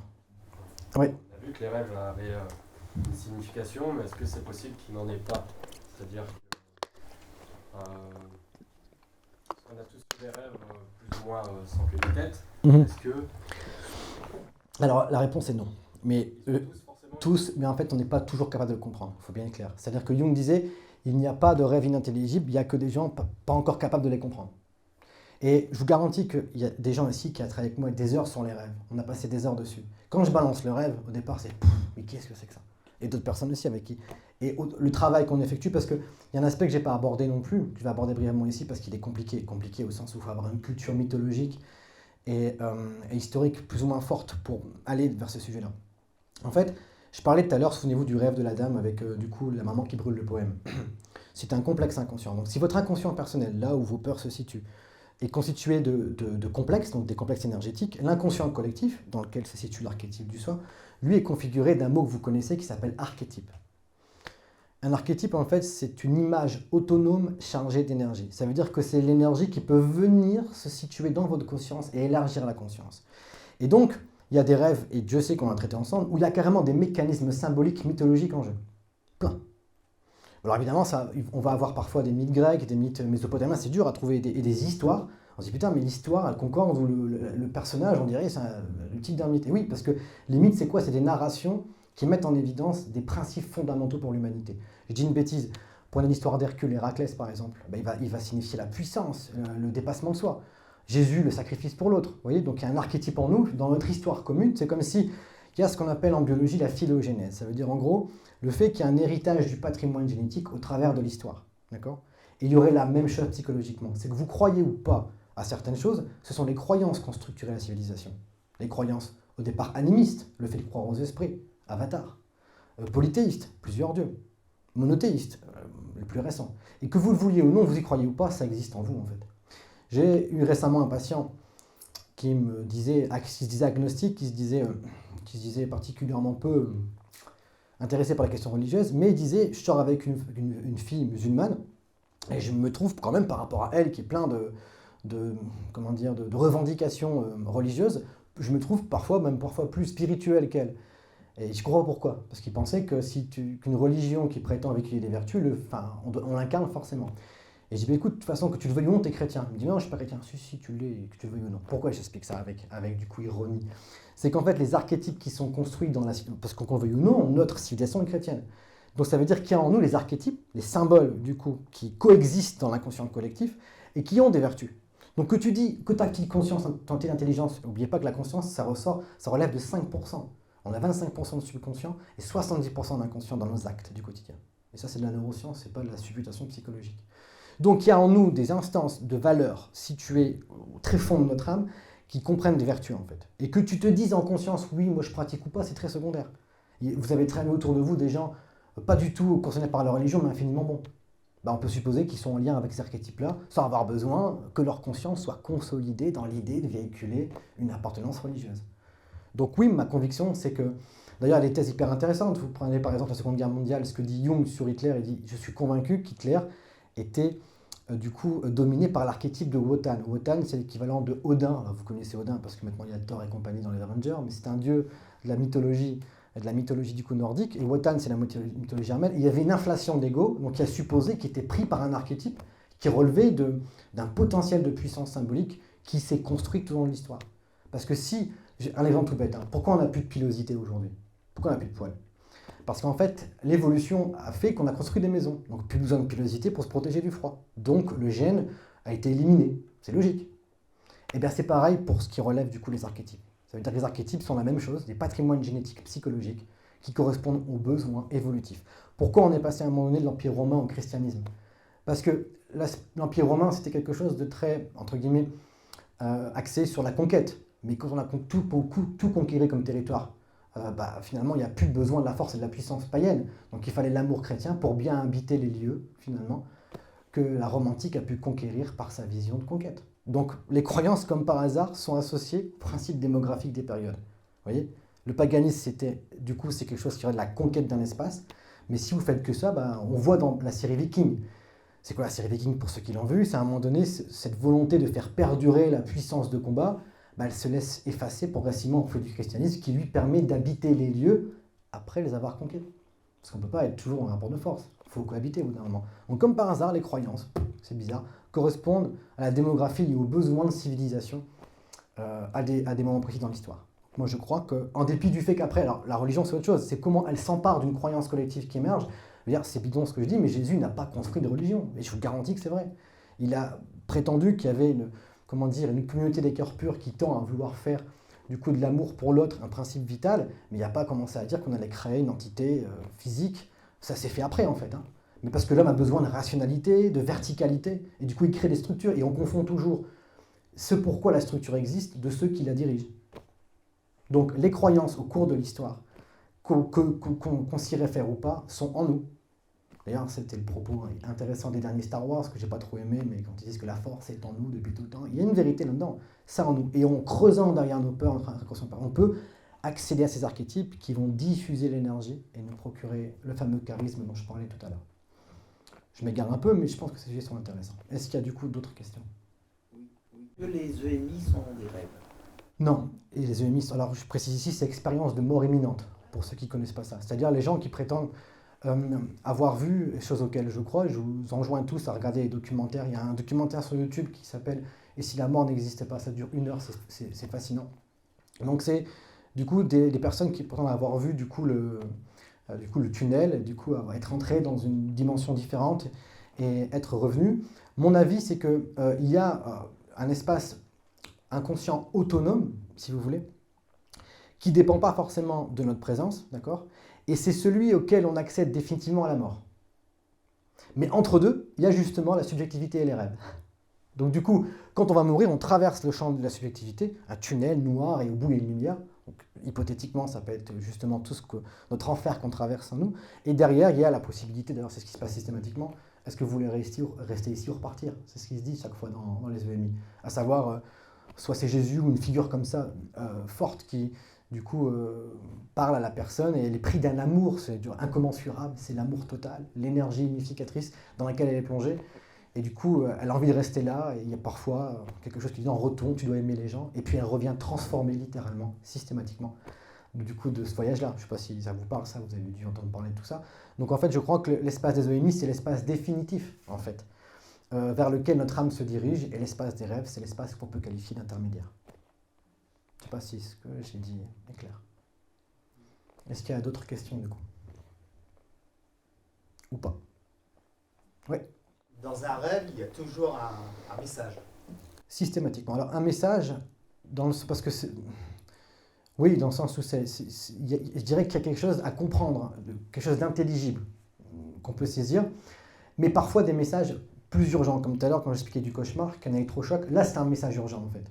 Mais parfois quand votre vie elle est bien menée, il ne faut pas s'y stresser, il faut que j'écoute mes rêves. Non, parfois c'est des suggestions, c'est simplement des indications. Sinon on ne vit plus, si on commence à être sans cesse surdéterminé par l'idée d'être attentif aux rêves tout le temps, on ne vit plus. Mais c'est de la même façon quand on commence à s'établir et juger que par rapport à l'extérieur, on ne vit plus non plus. Est-ce qu'il m'aime, est-ce qu'il m'apprécie? Vous voyez, il faut trouver un équilibre entre les deux. Mais il y a toujours un sens aux rêves, systématiquement. Et moi, j'essaye parfois d'arrêter d'essayer de comprendre les miens tout le temps, parce que sinon je ne vis plus. Donc je prends seulement en compte ceux qui ont suscité en moi une trace forte. Et chaque fois que j'arrive à élucider ça, et Dieu sait que ce que je dis, je l'ai partagé ici avec mes partenaires, ça m'a aidé vraiment à améliorer ma vie. Mais ils ont tous un sens, et il n'est pas toujours possible de tout comprendre, mais dès lors qu'on y parvient, ça a une efficacité redoutable. Est-ce qu'il y a d'autres questions? Ouais. Moi, j'ai ma femme qui m'a dit plusieurs fois qu'elle voyait quelqu'un de sa famille dans ses rêves mourir, et quelques temps après, il y avait une naissance. Il y avait une naissance, soit sa collègue, qui tombait enceinte. Ouais. Est-ce que ça voudrait dire justement, est-ce que c'est quelque chose, pas prémonitoire, elle me dit c'est un rêve, mais c'est vraiment des morts, un rêve de morts dans sa famille qui sont assez atroces. Et à côté, soit c'est des naissances ou non, mais ça c'est intéressant. Je sais pas, est-ce que c'est quoi? C'est du coup le cycle de la vie, la mort? Alors, ce qu'il faut savoir aussi, c'est que tout ce qui relève de l'inspiration spirituelle est souvent le propre des femmes. Prenez les médiums, la plupart du temps, c'est des femmes, en règle générale. Et quand on parle, par exemple, des oracles de Delphes ou des prêtresses dans la Grèce antique, c'est souvent des femmes. Parce qu'elles ont, de par le fait qu'elles sont moins dans la rationalité, plus dans la perception, elles ont un accès à ce monde-là plus important. Et tout à l'heure, j'évoquais la question de la religion et de l'inspiration divine, au tout début de la séance. Et mon avis est le suivant. Dans l'exacte mesure où notre futur est conditionné par notre mental, on ne peut pas avoir accès à des rêves prémonitoires. Je m'explique. C'est un peu compliqué ce que je vais dire, mais c'est hyper intéressant. Nous, occidentaux, on prépare notre vie de manière à anticiper tout ce qui arrive. Les prochaines vacances, la prochaine maison, les prochaines perspectives. Donc, notre futur potentiel, il est réduit à 1 ou 2 lignes temporelles, vous voyez, parce qu'il y a de la marge quand même. Prenez un sage, par exemple, un type qui vit sans futur. Donc, son futur est déconditionné, c'est-à-dire qu'il y a des lignes temporelles potentielles immenses, parce qu'il n'y a rien qui est défini. Du coup, au plus le futur est dégagé, au plus l'espace du rêve peut être prophétique. La preuve, c'est que toutes les figures religieuses, Noé, tout ça, c'est des figures religieuses qui du coup comptaient sur Dieu pour guider l'avenir. Donc ils avaient accès à une somme d'informations subtiles pouvant les aider à agir dans la vie, non par la peur qui nous fait anticiper et tout construire, mais par la foi qui permet éventuellement d'avoir une vie plus authentique. Et donc, oui, les femmes souvent ont ce genre de rêve, et ça relève aussi parfois du prémonitoire, et c'est aussi, là c'est hyper intéressant, la jonction entre la vie et la mort en fait. Parce que la mort n'est pas une fin sur le plan psychique, c'est ma conviction, mais sur le plan biologique, oui. Donc il y a toujours l'idée que la discontinuité donc, du coup de la vie biologique est relayée par la continuité. Parce que même de la vie, on va dire, qui réémerge, d'accord? Qu'est-ce qu'on fait sur les tombes? On met des fleurs. C'est pas anodin en fait. Dès lors qu'il y a un organisme biologique qui dépérit, on met un organisme biologique qui fleurit au-dessus, symboliquement. Ça veut dire que on parle du coup de laisser son héritage dans la vie. Et du coup, souvent quand les enfants sacrifient pour eux, et ce qu'on veut, c'est que notre immortalité, en dehors du fait qu'on croit ou pas à la nôtre, au sens du fait de faire perdurer l'âme, à travers eux perdure. Ça veut dire que je vais mourir, mais mon nom te sera légué, et la vie, tu la continueras. Il y a ce lien là aussi entre les deux. Donc, c'est pas étonnant que les femmes ont accès à ce genre de rêve, et je suis convaincu qu'il y a une partie, parce qu'en fait, voilà, si je devais définir aussi les sortes de rêves, il y a les rêves dits intrasubjectifs, quand j'ai parlé tout à l'heure des rêves des petits-enfants, et aussi les rêves où le type se promenait avec un intellectuel, là, et qui choisissait le mec de lui plutôt que de la muscu, c'est des rêves intrasubjectifs. Ça veut dire qu'ils suggèrent un rééquilibrage de notre richesse intérieure. Et les rêves dits archétypiques, ça c'est des rêves où on a des choses beaucoup plus fortes, en fait, beaucoup plus intenses, qui viennent de l'inconscient collectif, finalement. Et une troisième type de rêve, qui serait évidemment les rêves prophétiques auxquels je crois, mais étant embourbés dans la construction mentale de la vie, nous, occidentaux, on n'y a pas accès. Oui, un truc intéressant. Il y a un type qui s'appelle Romuald de Terrier, qui est un scientifique, un ethnobotaniste. Alors, ça veut dire quoi? C'est un type qui étudie en Amazonie le rapport qu'entretiennent les tribus amérindiennes avec les plantes. Il a étudié aussi la question de l'ayahuasca, qui est considérée comme une drogue, mais qui est une plante pour que les chamans rentrent en transe. Et il a écrit un bouquin fascinant qui s'appelle « Se souvenir du futur ». Et il explique qu'en fait, qu'en faisant les rituels du pôle, c'est du coup une démarche scientifique, hein, parce qu'il y a des mecs à Paris qui sont partis tester, des banlieusards tester du coup l'ayahuasca, ils sont morts parce qu'ils n'ont pas compris que c'était pas du shit et de la bœuf en fait. C'est tout un processus particulier à mettre en œuvre. Et du coup, ce qui s'est passé, c'est qu'il est rentré en transe, d'accord? Donc c'est une démarche scientifique, hein, je le rappelle. Et il a vu par exemple à un moment donné, entre autres images, un type en blanc lui fournir je sais plus, c'était des lingots d'or dans une vision. 6 mois après, il rentre en France, il va à Paris dans une banque et il voit le même type à la banque lui fournir finalement son chéquier qu'il avait commandé. Donc l'information, il n'aurait jamais pu s'en servir. Et moi, ça m'est arrivé pour nombre de fois. Finalement, l'impression de déjà vu, ça vous arrive à tous. Mais utiliser a priori la chose, c'est impossible. Mais l'inconscient, il y a quelque chose qui est atemporel dans l'inconscient. Mais de là à en faire usage, c'est très difficile. Puis il ne faut pas essayer de jouer ça m'en fout non plus, quoi. Mais ma conviction, c'est que l'inconscient collectif se situe au-delà de l'espace et du temps, dans la mesure où notre âme est indépendante, à mon sens, de l'espace et du temps. C'est ma conviction. Est-ce qu'il y a d'autres questions? Ou pas, si c'est fini, marre du noir et vous voulez dehors, il n'y a pas de souci. Ouais. Pour rebondir sur ce que tu disais sur les lignes temporelles et la programmation du futur, du coup, quid des pratiques comme la PNL ou qui t'invitent à programmer un peu ton futur Oui, donc la PNL, pour ceux qui ne connaissent pas, c'est la programmation neurolinguistique. Alors souvent, ça, c'est des méthodes managériales qu'on utilise pour tirer le meilleur de nos employés, quitte à parfois les manipuler pour ceux qui connaissent un peu tout ça. Oui, en fait, aujourd'hui en sciences cognitives, on a plein de connaissances sur les réflexes comportementaux des gens. Et donc du coup, on peut tirer profit de ça pour les manipuler. Mais la PNL, du coup, axe majoritairement, on va dire, son savoir sur l'exploration des réflexes conditionnés, on peut supposer, de l'humain. Donc souvent, c'est un futur proche, en fait, que la PNL permet d'élaborer. Genre comment mettre en œuvre, du coup, dans mon équipe, une méthode permettant de les diriger où je veux. Mais c'est pour un projet souvent limité, à court terme et professionnel. Là, on parle de vision plus large, en fait, et la PNL, elle est très limitée pour ça. Parce qu'il y a des réflexes en nous. Je peux supposer que, par exemple, si je connais chacun d'entre vous spécifiquement, qu'avec tel ou tel mot, je pourrais tirer de vous telle chose, par exemple. Mais sur la durée, certainement pas. Peut-être a priori sur un certain temps, si tant est que vous avez un intérêt là-dedans. Oui, c'est pour ça que la PNL, pour moi, ne relève pas forcément du champ de compréhension et d'exploration de l'espace futur. Alors, est-ce qu'il y a encore des questions ou pas? Oui. Si au cours de sa vie, on est amené à faire le même rêve plusieurs fois, donc ça peut être une période, 10, 20 ans, peu importe, si on est amené à faire le même rêve, qu'est-ce que ça peut signifier? Ça veut dire qu'il n'y a pas eu la prise en compte suffisante d'un phénomène qui se manifestait à vous. Tout à l'heure, quand j'évoquais le rêve de la personne qui était hyper rationnelle et intuitive et qui s'est forcée à être que là-dedans et qui ne profitait plus de la vie de façon simple, eh bien, si elle n'avait pas corrigé du coup le tir, en allant boire une bière chez son pote du soir pour redécouvrir un peu la simplicité, il y a fort à parier que soit le même rêve serait réapparu, soit sous une forme différente mais avec un message commun.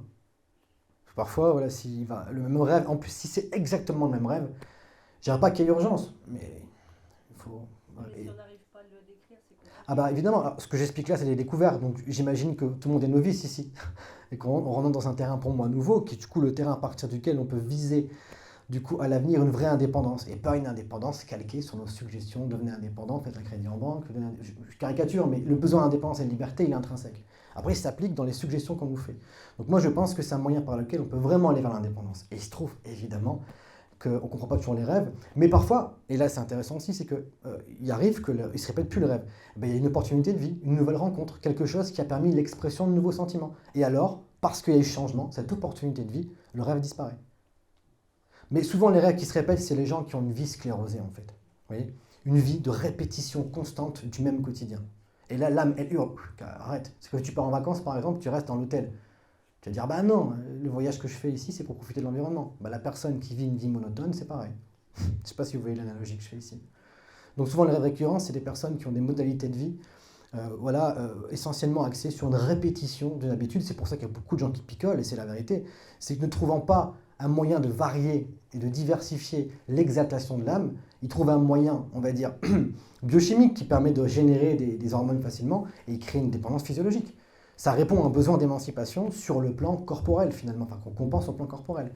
Mais pour comprendre la question, oui, si on ne comprend pas le rêve, parfois, il y a des circonstances de vie, des rencontres qui permettent d'enrichir notre vie, et du coup, le rêve a pu se reproduire. Par contre, si la vie est ultra monotone, là, comme le sujet dont j'ai parlé tout à l'heure, qui a failli virer au suicide, oui, là, il y a de grandes chances pour que non seulement le rêve se répète, mais qu'une envie folle de l'âme de partir de l'espace restreint dans lequel elle se trouve, la conscience, fasse son apparition et plonge dans des tourments le sujet. Est-ce que j'ai bien répondu à la question? J'ai essayé. Est-ce qu'il y a d'autres questions du coup? Oui. Ouais. Est-ce que si on arrive à interpréter nos rêves, comme on vient de parler, donc le message de l'inconscient, est-ce que consciemment, ça ne peut pas être à double tranchant, soit aller vers le bien, soit aller vers le mal? C'est-à-dire? Si on interprète notre rêve, mais que c'est pas ce qu'on attend au final. Ah oui. Consciemment, ça ne peut pas être le contraire de ce qu'on voulait. Ouais et non. C'est intéressant ce que tu dis parce que j'avais lu dernièrement la biographie d'un acteur que j'aime beaucoup qui s'appelle Matthew McConaughey, Interstellar si ça vous parle. Et je me suis surpris à voir qu'il avait noté un rêve. Et je suis intimement convaincu qu'il n'a pas compris son rêve. Mais son rêve l'a forcé à aller quelque part. En fait, il rêve, et du coup ce qui me permet de supposer son profil psychologique, mais c'est autre chose. Il rêve qu'il se retrouve dans un espèce de lac, donc au départ en Afrique de rêve, et le même après en Amazonie, et il est surélevé du coup sur une espèce de barque qui surélève, et il y a un serpent qui l'entoure autour de lui, sur cette barque surélevée au-dessus de l'eau, et il voit un autochtone sur le bord du lac. Et du coup, il se réveille, et il a éjaculé, donc après avoir fait ce rêve-là. Et là il se dit putain, mais il faut absolument que je fasse quelque chose. Et du coup, il y avait les moyens, il a fait des films romantiques, mais en fait, il en avait marre de faire des films où il y avait la figure du beau gosse, et il disait j'en ai marre de faire ça, je suis devenu une caricature. Donc il cherchait comme ça un moyen de diversifier son jeu d'acteur. Et là, il s'est dit, tiens, il est parti du coup 6 mois s'isoler en Afrique, au Kenya, je crois, après ce rêve-là. Pour moi, le rêve, je ne voulais pas dire ça. Mais le fait d'avoir considéré au départ la notion d'importance du rêve l'a amené à s'isoler et à trouver aussi les moyens par lesquels il pourrait renouveler ses désirs et son jeu d'acteur. Et après, il a fait des films d'interprétation beaucoup plus profonds que ce qu'il faisait avant, en fait. Donc là, c'est un exemple d'interprétation mauvaise, mais d'interprétation, il a suivi son rêve sans le traduire.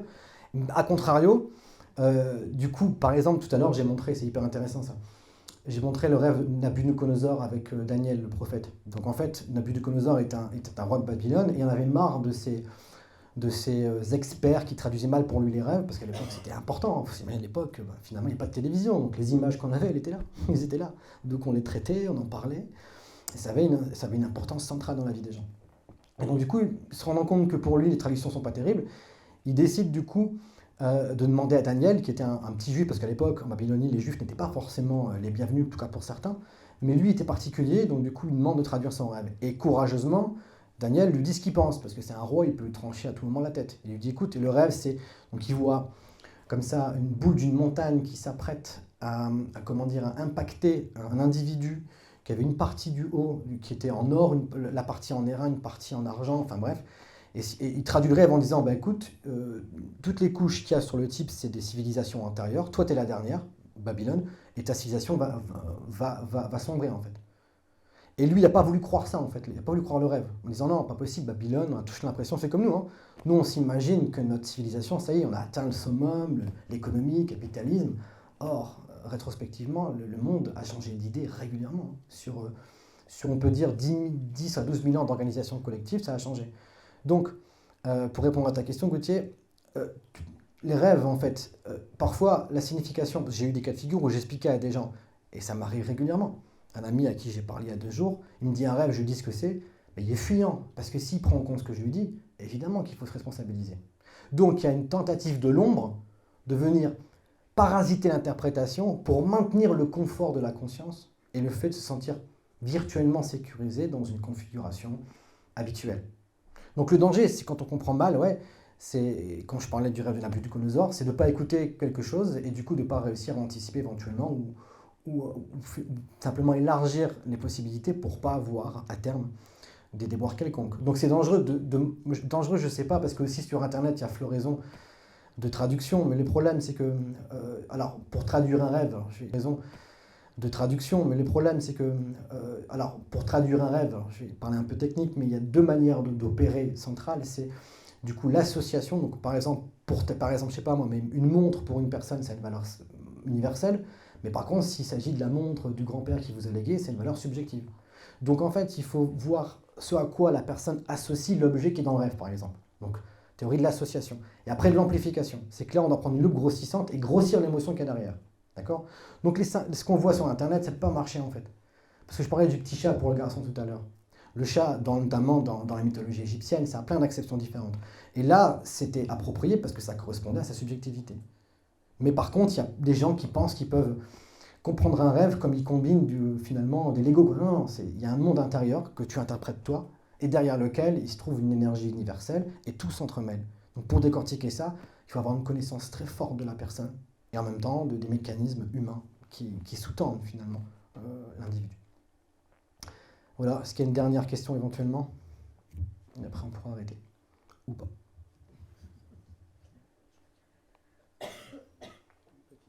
Petite dernière. Tu parlais tout à l'heure du paganisme, enfin du christianisme qui est venu remplacer le paganisme par rapport à la conquête des territoires et de vivre ensemble. On entend aujourd'hui beaucoup la fin d'une ère, la fin d'un système, la fin de quelque chose. Qu'est-ce que les rêves auraient à apporter à ça? C'est une très bonne question. En fait, tout à l'heure, quand j'évoquais l'évolution de la notion du rêve dans l'histoire, j'ai laissé entendre qu'aujourd'hui, le rêve nous révèle nos propres désirs profonds et la volonté de s'établir indépendamment peut-être du conditionnement extérieur. J'évoquais le fait que quand on travaillait à l'usine 8 heures par jour ou dans les mines, on n'était pas en train de rêver au couple idyllique qu'on voit dans les films, ni même à avoir une villa à quelconque endroit. Donc en libérant cette énergie-là, du coup on a donné le sentiment à l'homme qu'il était possible d'établir sa vie sans ses propres désirs. Ce qui est très bien et en même temps très difficile. Et donc le rêve peut permettre de ne pas sombrer dans des projections inappropriées de désirs qui vont peut-être conduire l'homme toujours à des mêmes déceptions. On voit bien, hein, combien de fois autour de nous, des gens font des mêmes bêtises et les reproduisent tout le temps. Mais tu sais que si tu vas avec elle, ça va se passer comme ça, mais tu le sais. Et en fait, en comprenant les rêves, parce que quand un prêtre vous parle, par exemple, qui vous dit quelque chose, ça peut être censé, mais ça reste une entité extérieure. Mais quand là, c'est le rêve qui vous parle, qui vous dit, attention, là, je vous assure que la conviction et la force pour réussir à changer votre vie est beaucoup plus forte que tout conseil extérieur. Parce que moi, quand je traduis un rêve, je ne suis pas celui qui le crée, je suis celui, l'intermédiaire, qui le traduit. Donc la force que la personne ressent à partir du moment où c'est une entité en lui qui s'adresse à elle pour changer sa vie est bien plus puissante que tout conseil extérieur. Voilà pourquoi je crois que le rêve peut permettre à l'individu de vraiment s'émanciper, et pas s'émanciper de façon secondaire dans le cadre économique, en devenant riche, en misant sur je ne sais pas quoi, même si ça peut être utile, attention. Mais vraiment s'émanciper des désirs torturants qui nous font projeter sans cesse notre âme sur des objets, des choses et des individus qui vont entretenir des tourments à notre insu. Donc je crois que le rêve est la clé pour envisager une vraie, réelle, puissante et durable autonomie de l'être humain. Voilà pour la dernière réponse à la dernière question. Je vous remercie beaucoup.